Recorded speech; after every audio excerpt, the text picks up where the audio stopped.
প্রিয় বন্ধুরা, চলুন আজকে দেখব এই রিংগুলো কিভাবে তৈরি করা হয়।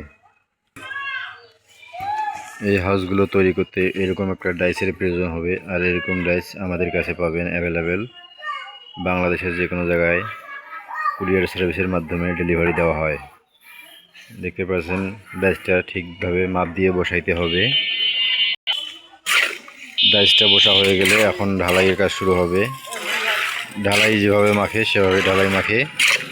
এই যে ঢালাইয়ের কাজ চলতেছে, দেখুন ঢালাইয়ের কাজ চলতেছে। আবার এদিকে মিস্ত্রি আমাদের ফিনিশিং দিতেছে। আজকে সকাল থেকে এই রিংগুলো ফিনিশিং দেওয়া হইলো। এগুলো হবে মুরগির খোপরা। দেখুন আমাদের ঢালাইয়ের কাজ চলতেছে।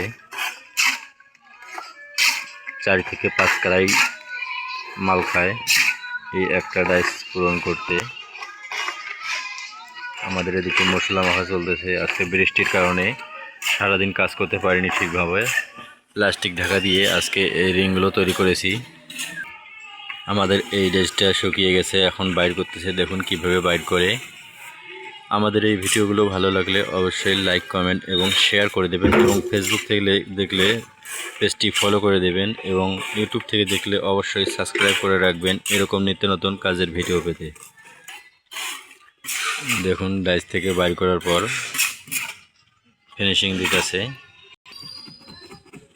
দেখুন আমাদের ডাইসটি ফুল হয়ে গেছে। ফুল হয়ে যাওয়ার পর অবশ্যই একটু ঝাঁকি দিতে হবে।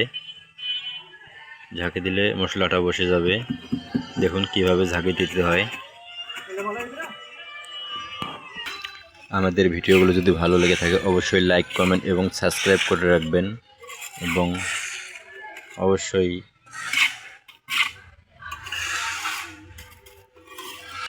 আমাদের ডাইসটি ফুল হয়ে গেছে। এখন একটু উপরে শুকনা ভুরা দিতে হবে।